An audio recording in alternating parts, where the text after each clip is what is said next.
Dentro del ámbito sexual, en el matrimonio, cualquier cosa que dañe, degrade o que no sea de mutuo acuerdo con tu pareja, Dios dice, no hagas eso. La prioridad de tu hijo, de tu hija cuando se casan es su esposa, es su propia familia. Pero yo creo que hay muchas parejas cristianas que están en un yugo desigual, tienen metas diferentes, tienen sueños diferentes. Pónganse de acuerdo, vayan a la misma dirección. Esposas, aun si estamos trabajando fuera del hogar, cuidar el hogar sigue siendo nuestra prioridad. El dinero que tú tienes o los recursos que tú tienes no es tanto mi dinero o el dinero de mi esposa, es el dinero de Dios.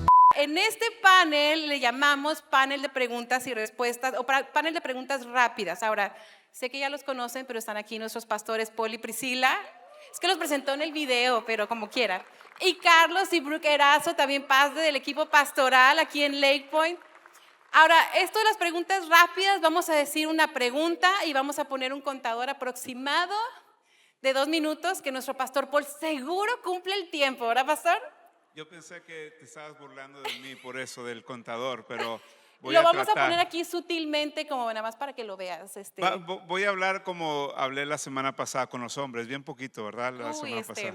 Pero bueno, entonces vamos a tratar de contestar esas preguntas lo más pronto posible para poder empacar la mayor cantidad posible de información que esperamos que sea útil para ti. Y precisamente empiezo contigo, pastor. Esa es la primera pregunta, la van a tener ahí en su pantalla.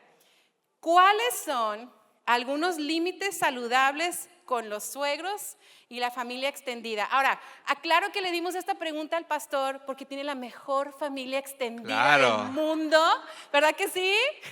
¿Cómo no? Los que no saben, soy su cuñada, por eso digo. No. Lo primero que estaba pensando, Priscila, yo creo que nos pusieron a nosotros porque nosotros somos la pareja de los viejitos y ellos son la pareja de los jóvenes. No lo quise decir, pero no fue a propósito. Ok. Cuando estamos hablando de suegros, muchas veces decimos, bueno, es que yo tengo una suegra bien fastidiosa, bien metiche, pero estaba pensando que tal vez hay muchas mujeres que están aquí, que ustedes son las suegras, no es que tengas una suegra. Y quiero hablarle un poquito, primeramente, a todos los papás que sus hijos se han casado recientemente o ya tienen tiempo. No seas esas personas. Te quiero recordar cuando te casas, dice la palabra de Dios, que dejas a papá y a mamá y te unes con tu esposa. Entonces, lo que te estoy diciendo, primeramente tú como hombre, mujer de Dios, no seas esas personas que no reconoce que tu hijito ya te dejó y empezó una nueva familia. La prioridad de tu hijo, de tu hija cuando se casan es su esposa, es su propia familia. Entonces es algo muy importante que ellos deben de poner sus prioridades, que sea su familia. Y yo escribí unas cosas porque ya me habías dicho que tenía que ser conciso. Entonces yo estaba pensando aquí, yo creo que deberíamos de apoyar sin invadir y manipular. Y muchas veces tenemos la tendencia de que si tus hijos empiezan su propia familia, empiezas a manipular. Pues bueno, como tú ya tienes tu propio plan, como tú ya vas a las vacaciones y ya no nos hablas, es que tú haces las cosas diferentes. Entonces yo dejaría de hacer eso. Le escribí aquí, dije, orar más que opinar. Yo creo que es más importante orar que opinar. Y luego los que tal vez tú estás aquí y el problema ya se me está acabando. Ya se me acabó. Rápido. No, rápido. Si tú tienes unos papás que se están metiendo, hay que poner límites, hay que tener una conversación. Y lo que te iba a decir es que esa conversación no lo tengas cuando estás en medio de la tormenta. No tengas la conversación de los límites cuando hay el caos. Cuando las cosas estén tranquilas, tómate el tiempo y explícale a tus papás, sabes que nosotros estamos haciendo estas cosas. Estos son los límites saludables. Si los tienes que poner por escrito, es muy saludable hablar la verdad en amor, pero muchas veces salen esos límites en el caos, en la discusión, cuando hay un problema y pues normalmente no funciona bien así. No quiero darle más vuelo, pero ¿cuáles serían unos ejemplos de límites saludables, así prácticos? Bueno, número uno, la responsabilidad de la disciplina es del papá y de la mamá, no de los abuelos. Entonces, a veces el papá o la mamá están abdicando la responsabilidad, entonces se mete la abuela. Entonces, la abuela empieza, no, mijito, es que necesitas hacer esto, y lo haces enfrente de la mamá. Y tú disciplinas y la mamá, ¿sabes qué? Tal vez yo no quiero hacer eso. Tal vez es que, ay, déjalo, que pasa nada, que se duerma a la hora que él quiera. Bueno, es que le voy a, o sea, tal vez está la mamá dando una estructura de comida, de cuando se duermen, cómo hacen las cosas. Y entonces los abuelos se están metiendo. Bueno, es que yo no hice eso contigo. Pues a mí qué me importa, o sea, yo soy el papá, yo soy la mamá, entonces Con yo creo mucho amor. sí, ¿verdad? Con mucho amor y gracia. No, pero Empezamos con unas buenas pedradotas, ¿verdad? En esta conferencia. no, o sea, sí, no, pero es eso, poner límites. Diciéndole que, por decir, en esta casa no vamos a tomar, en esta casa no vamos a ver estos programas, en esta casa vamos a ser diferentes. Ahora, nada más recuerda, cuando quieres ser diferente, la tendencia es que el abuelo van a pensar que es un ataque, porque entonces eres diferente que yo. No, papá, mamá, es que sentimos nosotros que la palabra de Dios nos está enseñando eso. Pero yo creo que si lo haces buscando esa comunicación y no en el caos, no en la crisis, yo creo que vas a estar bien. Eso es muy buen punto. Si lo comunicamos con anticipación antes de que ocurra el problema, yo creo que también es clave. Gracias, pastor. Ahora, Carlos, la segunda pregunta para ti. Sabemos que las finanzas es uno de los factores más comunes o de más alto riesgo que causan un divorcio. ¿Qué recomendarías o cómo podemos manejar nuestras finanzas de una manera que honre a Dios? Y aprovechando en la misma pregunta, ¿qué opinas sobre tener cuentas separadas? Creo que la palabra de Dios deja claro que cuando tú te casas con tu esposo o esposa, la palabra dice que ustedes se convierten en una sola carne. Entonces, eso significa que a la hora de hablar de finanzas, no es necesariamente mi dinero y tu dinero, es nuestro dinero.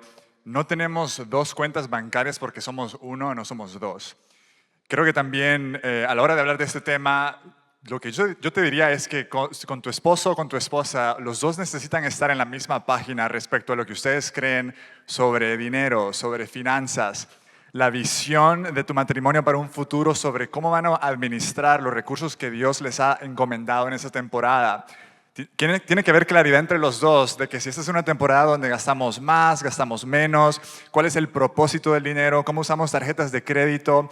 El libro de Proverbios habla que cuando tú tienes un plan para tus finanzas, para tu dinero a largo plazo, lo que te espera es prosperidad, y cuando tú no tienes un plan, lo que te espera es pobreza. Entonces, con mi esposa prácticamente lo que hacemos es que cada mes nos reunimos para un par de horas y literalmente revisamos nuestro presupuesto. Hablamos un poquito sobre cómo hicimos, qué tanto gastamos en el mes pasado, qué cosas nos pasamos mucho, en qué quizás hay que calmarlo un poquito en lo que estamos gastando. Y cada mes es como una oportunidad para corregir aquellas cosas que hay que corregir. Y lo último que dijera también es que hay un sentido cuando tú lees la palabra en que el dinero que tú tienes o los recursos que tú tienes no es tanto mi dinero o el dinero de mi esposa, es el dinero de Dios. Eso significa que tú y yo no somos necesariamente dueños, tú y yo somos administradores de los recursos que Dios nos ha dado. Y al fin y al cabo, yo voy a rendirle cuentas, no tanto sí a mi esposa y entre nosotros sí, pero más que todo le vas a rendir cuentas a Dios de lo que tú haces con tu dinero. ¿Cuánto tú das? ¿Cuánto tú gastas? ¿En qué es lo que tú inviertes? ¿Cuál es tu plan de 5, 10, 15 años? Y Dios espera que tú y yo seamos administradores sabios. Y cuando tú recuerdas eso, hay una libertad que tú dices, ¿sabes qué? Yo voy a mantener mis manos abiertas. Y no se trata tanto de mis gustos o lo que yo quiero, o no me gusta que mi esposa esté gastando de esto o viceversa. Se trata realmente, ¿qué te parece si buscamos a Dios primero y que Él nos dé sabiduría para saber administrar lo que Él nos ha encomendado? Última cosita y perdón que indague un poquito más en el tema. ¿Qué para el cónyuge que su esposo o su esposa es el gastalón y tal vez más un poquito irresponsable con las finanzas? ¿Qué le dirías al cónyuge que es más organizado y que quiere buscar más un presupuesto? ¿Qué consejos prácticos podría este cónyuge aplicar? Prácticamente creo que para nosotros es que tienes que identificar cuáles son las fortalezas de cada uno. En nuestro caso, mi esposa es mejor que yo en detalles, en mantener los registros de todas las cosas y quizás una de mis fortalezas es más visión a largo plazo. Entonces, nos complementamos Visionario, muy me bien. encanta ese término, no gastalón, visionario. De invertirlo, así es, así es. Entonces, creo que en nuestro caso yo me apoyo más en, hey, creo que de aquí a 5 o 10 años podemos invertir en esto, podemos apartar esto, podemos dar esto a la iglesia. Y Brooke me ayuda más en los detalles mes a mes. Ella se encarga de básicamente registrar todo en un documento en la computadora y eso no lo hago yo. Poner las fortalezas de cada uno al servicio común, ¿no? Del matrimonio. Exactamente. Perfecto, gracias Carlos. Ahora Priscila, voy contigo. Tercera pregunta. Buenos hábitos que nos puedes dar para la disciplina de los hijos, a los que estamos en esa etapa. Bueno, uno diría algo muy sencillo.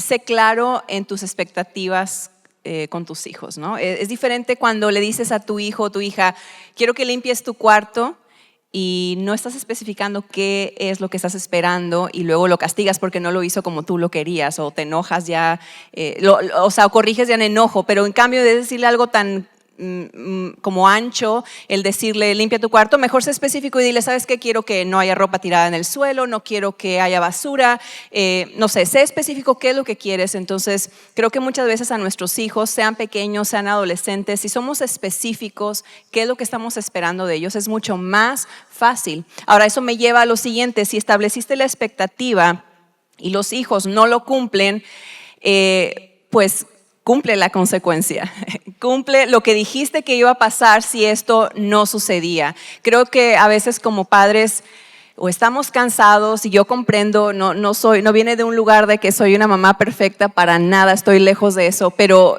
a veces le decimos a nuestros hijos que hagan una cosa, no lo hacen y si pasa esto, te voy a castigar o te voy a quitar el teléfono, no sales con los amigos o cuando están más pequeños les dolía, ¿no? Que le quites la tele o los videojuegos. Y no lo haces porque te da flojera a ti tener que lidiar con el berrinche, ¿no? Y estamos ahí tratando de alargar la solución y ojalá que lo arregle, porque no quiero estar sufriendo con un niño o un adolescente enojado conmigo. Yo pago las consecuencias, pero sí, muchas veces el que nosotros cumplamos esa consecuencia va a ser que tú vas a pagar esa consecuencia también, pero está bien, cumple esas consecuencias. Y la tercera yo diría que sea inmediato, no es de que a la 1, a las 2, a las 3, y yo sé que todos aquí hemos sido culpables de hacer eso, o no, o nada más yo. Creo que estamos alargando la obediencia y ya no es obediencia cuando lo hacen a la tercera. Obediencia inmediata es lo que espera nuestro Dios de nosotros, es lo que esperamos nosotros de nuestros hijos, y si no lo están cumpliendo y lo hacen a la tercera o a la segunda, ya no fue obediencia.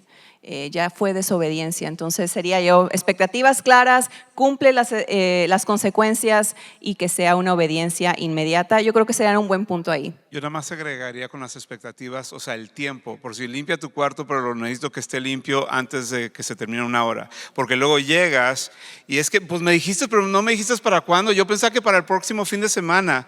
Entonces necesitas decirle para tal hora hace eso y sí, que tengan esas consecuencias. Porque, y nada más les diría esto, hay una raíz más profunda que no te has dado cuenta, que tal vez tus hijos piensan que pueden seguir pecando en la vida y no van a tener consecuencias. Después se convierten en hombres o mujeres adultas y piensan que el desobedecer al Señor no les va a pasar nada, y todo porque su representante, el representante de Dios, que son los papás aquí en la tierra, nunca recibieron consecuencia, y a veces muchos hijos terminan en la cárcel o muertos porque nunca aprendieron en su casa que el pecado tiene consecuencias. Wow, no, pues increíble. Muchísimas gracias, pastores.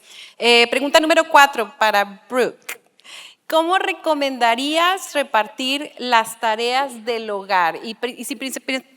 Principalmente si hay esposos que trabajan los dos fuera de casa, ¿cómo pueden tal vez repartirse esas tareas? Muy buena pregunta. Creo que en nuestra cultura hoy en día no es muy popular decir esto, pero vale la pena comenzar por aquí. Para la esposa cristiana, Cuidar el hogar es una área que nos ha dado especialmente a nosotros. Proverbios 31:27, hablando de la mujer virtuosa, dice, está atenta a todo lo que ocurre en su hogar y no sufre las consecuencias de la pereza. Tito 2:4 instruye a las esposas a ser cuidadosas del hogar. Esposas, aun si estamos trabajando fuera del hogar o no, cuidar el hogar sigue siendo nuestra prioridad. Habiendo dicho eso, sigue siendo nuestra prioridad, pero es una responsabilidad compartida entre un esposo y una esposa. No sé si soy la única en esto, pero a veces me cuesta pedir ayuda. Pero si estoy cansada, agotada, abrumada y no le he pedido ayuda de mi esposo, hay que comenzar por ahí, abriendo la boca y diciendo, ayuda por favor. Y algo que Carlos hace súper bien es... Casi nunca me pide ayuda porque yo siempre le estoy ayudando, obviamente. Pero algo que él hace súper bien es me hace una pregunta súper sencilla. Me pregunta, ¿en qué te puedo ayudar ahorita? Y suena Tomen nota, súper básico, esposos, tomen pero nota de eso. ¿Cómo? Que tomen nota de eso. Está bien. Es que realmente esa pregunta sencilla ha bendecido mucho nuestro matrimonio. Otro paso práctico es ir tarea por tarea y decidir juntos quién es responsable. Si la basura está llena o si no hay ropa limpia en la casa, ¿quién es responsable? En nuestra casa, Carlos se encarga de sacar la basura, lavar los platos en la noche. Yo me encargo de hacer la cena y bañar y preparar nuestro hijo para dormir. El punto es que estamos trabajando juntos, especialmente si los dos están trabajando, como dijiste. Y creo que es importante seguir teniendo estas conversaciones porque las temporadas siempre están cambiando. Así que si Carlos tiene una temporada muy llena, quiero ayudarle quitando ciertas tareas de su plato o de sus cosas que hacer para ayudarle. Y él hace lo mismo conmigo. Y ahorita quizás algunos están pensando, pues ya le he pedido a mi pareja que me ayude y pues no me ayuda en la casa para nada. ¿Qué me dirías? Y mi consejo para ti sería la oración, porque no vale la pena discutir sobre estas cosas y deja que el Señor mismo se corrija a tu pareja, porque la oración debería ser nuestra respuesta principal. Gracias, Brooke. Gracias. Y también yo creo que es muy importante el aspecto que mencionabas de la comunicación, de pedir ayuda, porque a veces como esposas cometemos el error. Es que yo quiero que a él le nazca sacar la basura, que él vea los platos sucios Nunca y se imagine que hay nos van que a hacer lavarlos. recoger Y lo tomamos como cuando no se les ocurre. Bueno, seamos claras, no esperemos que ellos nos adivinen lo que nosotros quisiéramos que nos ayuden, ¿verdad? Excelente punto, gracias, Brooke. Ahora, pregunta número 5 para el pastor Paul. ¿Qué dinámicas familiares recomiendan para sembrar la palabra de Dios en los hijos? Sí, fíjate que como pastor muchas veces las personas se nos han acercado y nos dicen, oye, Natanael y Natalia, y que mira, los veo muy buenos muchachos, y a qué horas tienen su estudio bíblico, y a qué horas tienen su reunión de oración, y a qué horas ayunan. Y yo, no hacemos eso. Y lo que yo creo que piensan es que idealizan y se imaginan que en la casa del pastor, o sea, de repente hay cierta hora donde todos llegan y todos abren su Biblia y todos se ponen a leer. Y lo que yo te diría, y te lo digo también como hijo de pastor que yo soy, es que tus hijos aprenden más de lo que ven que de lo que escuchan. Y a lo que te voy a decir, cuando quieres enseñar la palabra de Dios, lo tienes que modelar, es lo que te estoy diciendo. De nada sirve que tengas una reunión o un estudio bíblico si ellos no ven, esposos, hombres, si ellos no ven cómo tú amas y respetas y tratas como vaso frágil a su mamá. Tú puedes leer todo el Antiguo Testamento y memorizárselo, pero el momento que ellos ven que tú tratas a su mamá con una falta de respeto o la tratas como si fuera una no sé, es una sirvienta, se cancela todo ese estudio bíblico. Y una de las cosas que más he visto yo, que muchos jóvenes o niños que crecen en familias cristianas se alejan de la fe, es porque vieron a sus papás confesar a Cristo Jesús con sus labios, pero lo negaron con sus acciones. Entonces lo que yo te diría, si tú quieres sembrar la palabra de Dios, primeramente llénate tú de la palabra de Dios, de la abundancia de ese gozo, de esa sabiduría. Recuerdo a Moisés cuando estaba en el monte y tuvo un encuentro con el Señor, bajaba y reflejaba la gloria de Dios. Tu papá, tu mamá deberías de ser un reflejo del amor de Cristo. Que ellos se enamoren, que ellos digan, yo quiero tener esa experiencia. Escribí algo aquí, y esto es muy bíblico porque en el Antiguo Testamento, cuando nos habla de este tema, dice que les enseñemos los mandamientos y la palabra de Dios cuando estemos en casa, cuando estemos en el camino, cuando estemos en el campo. Lo que está diciendo aquí es de que no hay un cierto tiempo del día donde, ok, ahora vamos a hablar de esto. No, es que tú estés presente con ellos. Me gustó, un autor escribió, dijo, los hijos deletrean el amor de esta forma, T-I-E-M-P-O, tiempo. Y lo que yo te diría es que Priscila y yo hemos sido muy intencionales con el tiempo. Voy a quemar a mi hijo aquí, pero la primera vez que hablamos... No está, no importa. Sí, le mutearon el micrófono. Dice Priscila que no está ahorita, entonces puedo hablar mal de él. No, lo que pasa es, cuando estás con ellos, nunca sabes el tema que va a salir y necesitas estar preparado. Entonces, la primera vez que Natanael habló conmigo sobre prostitución y teiboleras y todo eso, tú dices, ay, hijo de su mecha, no te hagas, sabes a lo que me refiero.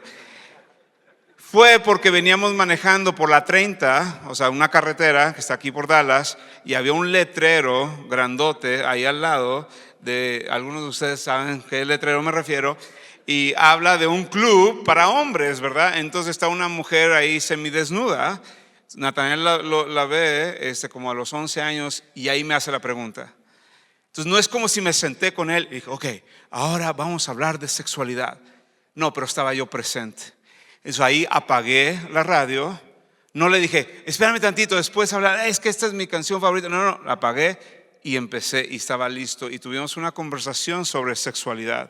Las conversaciones más profundas que hemos tenido con Natalia y con Natanael son esos tiempos donde estábamos nada más sin planearlo, cuando estamos en las montañas y vemos las montañas y nada más paramos, ¿verdad? Podemos parar y le decimos, nuestra confianza no viene de las montañas, viene del creador de las montañas.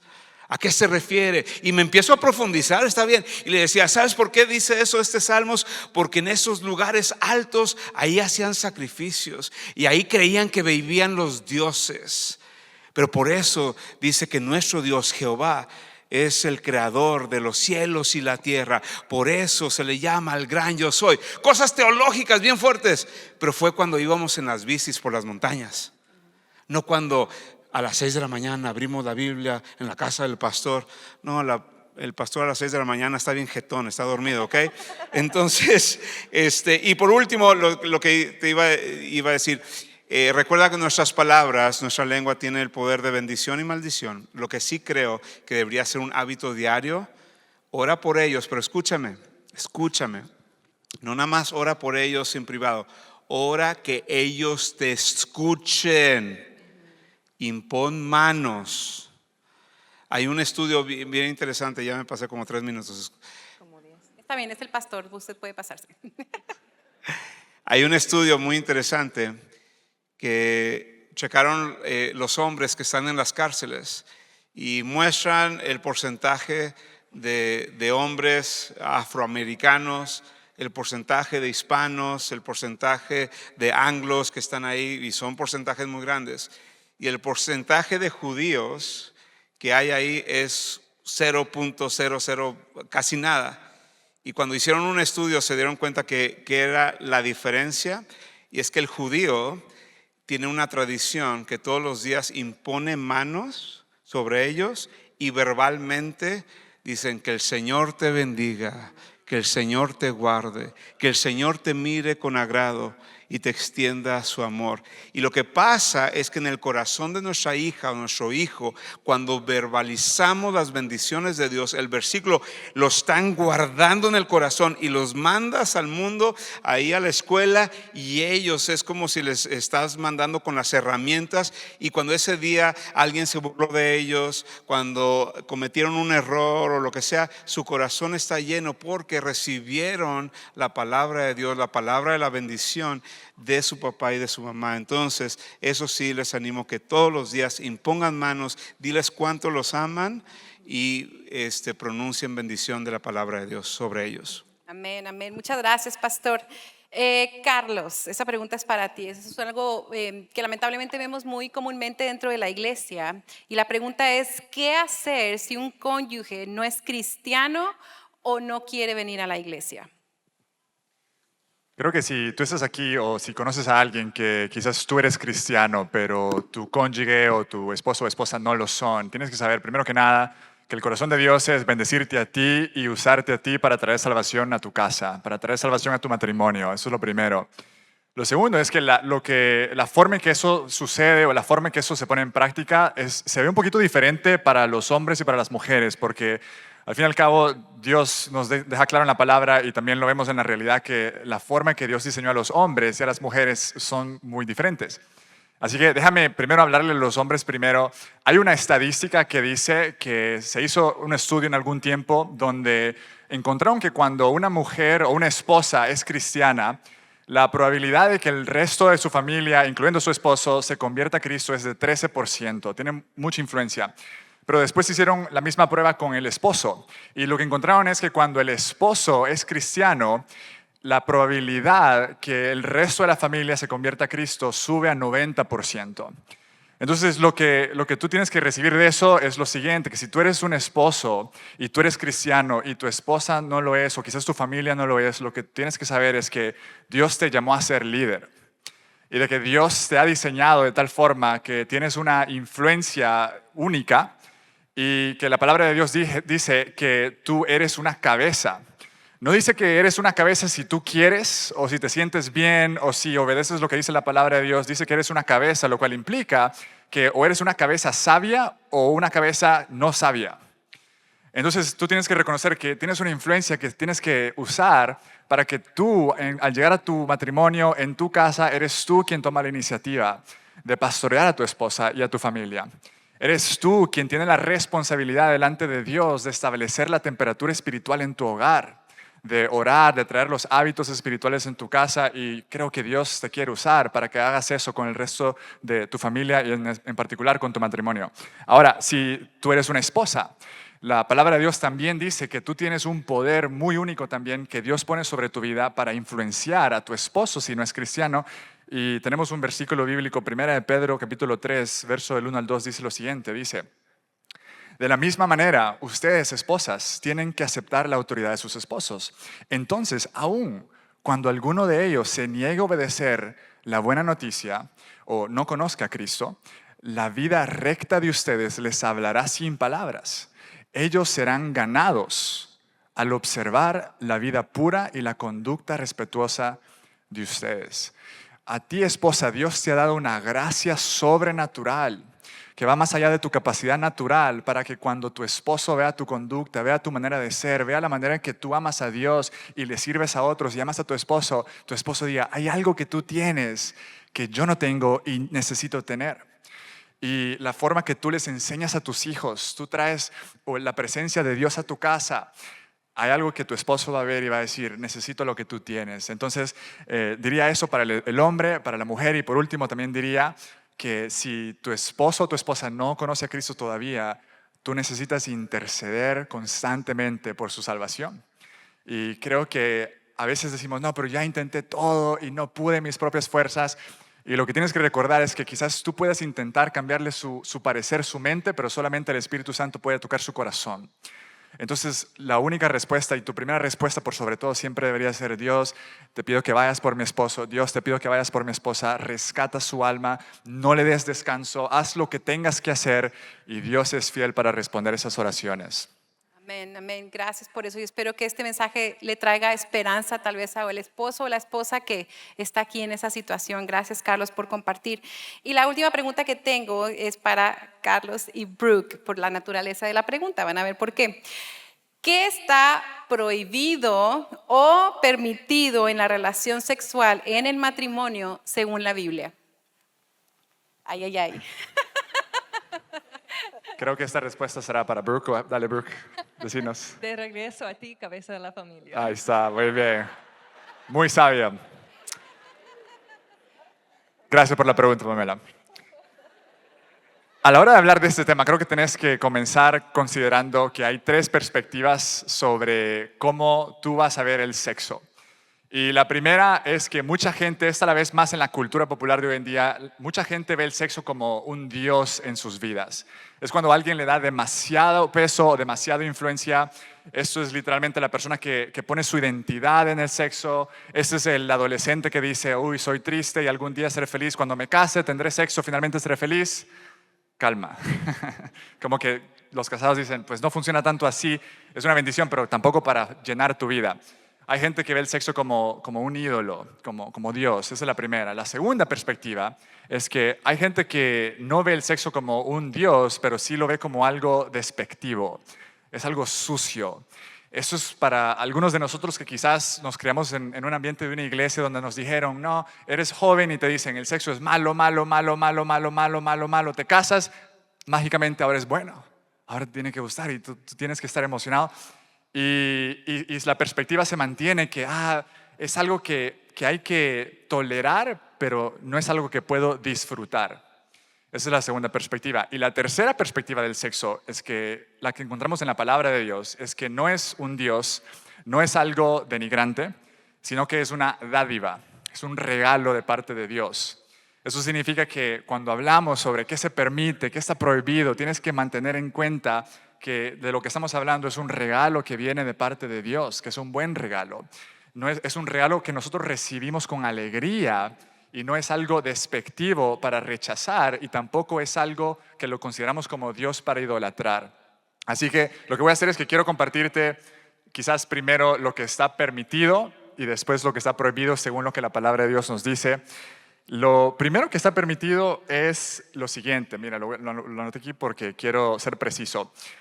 Primero que nada, lo que está permitido es placer, deleite y diversión mutua. En el libro de Génesis encontramos en las primeras páginas de nuestra Biblia que Dios crea a Adán y Eva y dice la Biblia que los pone en un jardín llamado Edén. Esa palabra Edén en el idioma original literalmente significa placer. Lo primero que Dios hace al crear a Adán y Eva es que los pone en el jardín del placer, dice la Biblia, desnudos, sin vergüenza, rodeados de frutas y verduras, el sueño de todo hombre. Eso es lo que Dios hace. Y dice que era bueno. Hubo algunos que aplaudieron ahí, está bien. Eso ellos lo entendieron de verdad. Dios dijo que era bueno. Entonces, cuando hablamos sobre el sexo, el placer, el deleite, la diversión es un regalo que viene de parte de Dios para que en un matrimonio entre un esposo y una esposa lo puedas disfrutar. Eso es permitido. El sexo es el regalo de Dios para que tú tengas con tu esposo o tu esposa intimidad, placer, unidad, alegría. Algunos dicen hoy en día, no, pero también es para tener hijos. Y es cierto, Dios nos dio eso para tener hijos, pero también para disfrutarlo. Así como dijimos, el jardín del Edén es el jardín del placer. Dios nos diseñó de esa forma. Hay un libro en la Biblia entero llamado El Cantar de los Cantares, donde habla sobre el amor entre un esposo y una esposa para divertirse, para disfrutarlo. Y no hace mención de hijos en ese libro tampoco. Entonces eso es lo que Dios quiere. Está permitido búsqueda mutua, el desearse el uno al otro, iniciativa mutua. La creatividad adentro del matrimonio, en la intimidad entre un esposo y una esposa, con tal de que haya una honra hacia el otro, un servicio hacia el otro, y que sea obviamente exclusivo entre el esposo y la esposa, que no metas a nadie más ya sea de manera física o en tu mente, en tu matrimonio. Eso es lo que está permitido. Y lo interesante es que cuando tú lees el libro de Génesis, cuando Dios les da la libertad a Adán y Eva, Él les dice, todo lo que está delante de ustedes pueden disfrutarlo, excepto una cosa. Y yo creo que algo similar sucede con este tema. Dios nos da libertad, pero también dice, ¿sabes qué? Pero tienes que tener cuidado porque hay algunas cosas que están prohibidas. Y cuando en la Biblia encuentras algo que Dios te prohíbe, tienes que entender que Dios no te prohíbe algo para robarte diversión, te prohíbe algo porque quiere darte vida abundante. O sea que cuando Él te dice no, lo que te está diciendo es no te hagas daño.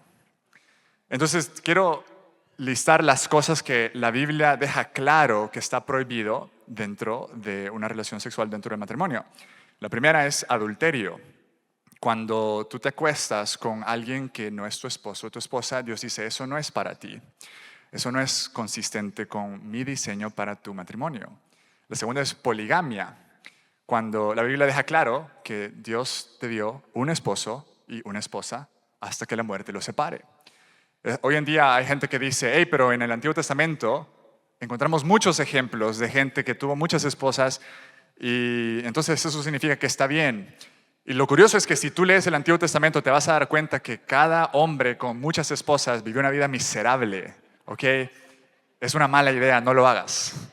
Eso es lo que aprendemos de la Biblia. Hay una diferencia entre lo que la Biblia dice que es descriptivo y prescriptivo. Eso, en este caso, es descriptivo. También dice la Biblia, deja claro que violación o el imponer algo a la fuerza dentro del contexto sexual en el matrimonio también está prohibido. No es para ti matrimonio cristiano. La Biblia también usa la palabra inmoralidad sexual para describir todo aquello que afuera del diseño de Dios para tu matrimonio, para tu sexualidad. Y la palabra en el idioma original que se usa es la palabra porneia. Porneia en la Biblia es lo que se usa para describir inmoralidad sexual y de ahí obviamente sacamos el término conocido hoy como la pornografía. La pornografía, algunos dicen, hey, pero ¿será que podríamos usar la pornografía para motivarnos en nuestro matrimonio, en nuestra relación? La pornografía, cuando tú consumes pornografía, estás permitiendo que alguien más entre, no solamente en tu mente, sino en tu imaginación, dentro de un matrimonio donde solamente le conviene estar esposo y esposa. Dios dice, no lo hagas, destruirá tu matrimonio. Y lo último, dentro del ámbito sexual, en el matrimonio, cualquier cosa que dañe, degrade o que no sea de mutuo acuerdo con tu pareja, Dios dice, no hagas eso. Wow, nada que agregar. Gracias por esa respuesta muy completa. Y creo que nos deja muy en claro los límites amorosos que nos pone el Señor, ¿verdad? Y ya estamos un poco pasados de tiempo, pero no quiero nada más dejar pasar la oportunidad. Último consejo, así el mejor consejo matrimonial que cada uno pueda dar en 30 segundos. Comenzando, no sé si quieres, pastor, ¿tú quieres comenzar? Sí. Okay. Que recuerdes que el amor es una decisión. No es un sentimiento.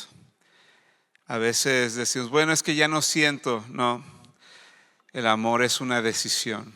Jesucristo decidió dar su vida por ti. A veces, o el mejor ejemplo de uno de esos amores que a veces no se siente bien es una mamá que a las 2 de la mañana se levanta porque su hijo o hija tiene fiebre y está vomitando. No se siente bien hacerlo y que te vomiten arriba y limpiar y todo eso, pero lo haces por amor. Y recuerda que una buena definición del amor también es sacrificio. Entonces, y lo voy a conectar con esto, Dios nos ha hablado sobre la fiel obediencia hacia la misma dirección. Yo creo que si fielmente, paso a paso, damos ese amor de sacrificial, cuando decidimos amar, cubrir, perdonar, paso a paso, al menos Priscila y yo podemos dar el testimonio. Este año cumplimos 25 años de casado. Cada año es mejor. Cada año es mejor. Disfrutamos más nuestra intimidad, nuestra relación sexual, disfrutamos más la comunicación, disfrutamos más todas las bendiciones que Dios nos da. Pero nada más, no te rindas, nada más paso a paso. No dices, oye, es que está esta montañota. Paso a paso. Nada más empieza con ese amor sacrificial. Eso sería mi consejo. Bueno, yo así en pocas palabras diría, pónganse de acuerdo. Cuando leemos en la Biblia donde nos dice Dios que no nos unamos en un yugo desigual, usualmente pensamos luego para las parejas que se van a casar con un inconverso, o sea, que no te cases con alguien que no es cristiano porque vas a estar en un yugo desigual. Pero yo creo que hay muchas parejas cristianas que están en un yugo desigual. ¿Y a qué me refiero? Cada quien tiene un yugo diferente, andan por su lado, tienen metas diferentes, tienen sueños diferentes, tienen rutinas diferentes, no se ponen de acuerdo qué es lo que quieren lograr. Y estaba yo pensando, ¿qué es lo que nos ha hecho a Paul y a mí disfrutar este matrimonio cada vez más, como lo hablabas tú? Y me acuerdo cuando estaba en la universidad, nos casamos y acordamos que íbamos a terminar, yo iba a terminar la carrera, ¿no? Nos sentamos un día y dijimos, vas a terminar y va a ser una etapa diferente, pero nos pusimos de acuerdo en que yo iba a acabar mi carrera. Luego cuando nacieron los hijos nos sentamos otra vez, tuvimos una conversación y nos pusimos de acuerdo que yo me iba a quedar en casa porque nuestros hijos se van a hacer prioridad, y etcétera, etcétera. O sea, cada vez que pasa cierta etapa en la vida del matrimonio, pónganse de acuerdo, vayan a la misma dirección, no jale uno por el otro, ¿verdad? Al otro lado, pónganse de acuerdo. Eso es lo que diría en pocas palabras. Mi mejor consejo viene de Proverbios 18:21, que dice, en la lengua hay poder de vida y de muerte. Y si soy sincera, me equivoqué mucho en cómo en cómo usé mis palabras en el principio de nuestro matrimonio. Cuando criticamos nuestra pareja constantemente, cuando le dijimos no hiciste esto, no le hiciste bien, es como que la voz del acusador, nuestro enemigo, está saliendo por nuestra propia boca. Así que no olvides de esto, que tu lengua tiene poder y estamos llamados a usar esa lengua para bien, para bendecir, para traer vida y para levantar y animar a nuestra pareja. Muy bien. El mejor consejo de matrimonio, creo que yo diría el mejor ejemplo de matrimonio es lo que Jesús hizo en esa cruz hace 2000 años, de entregarse completamente y derramar toda su sangre por amor a la iglesia. Y la forma en que la iglesia hoy encuentra refugio, hoy es santificada por lo que Jesús hizo, y en esa relación ahí encuentras el mejor ejemplo del matrimonio. Entonces el objetivo para ti y para mí es pedirle a Dios en su misericordia que nos ayude a ser un reflejo de esa relación entre Cristo y su iglesia. Cada día continuar creciendo en el carácter de Cristo para parecernos más a lo que Él hizo por su iglesia en esa cruz. Amén. Vamos a dar un aplauso al Señor por este tiempo. Y queremos terminar este tiempo siendo muy específicos, porque tal vez hay parejas que escuchan estos consejos y dicen, wow, qué padre suena eso, yo quisiera tener eso en mi matrimonio, quisiera que funcionáramos de esa manera. O tal vez escuchas los consejos y dices, nos falta mucho, hay áreas de nuestra vida que no están como deberían de estar, o esta área de nuestro matrimonio sigue muy débil. Bueno, queremos decirte, hay esperanza. Pero no hay esperanza en que le eches muchas ganas, no hay esperanza en que trabajen muy duro, hay esperanza en el Señor y en lo que su palabra tiene para nosotros.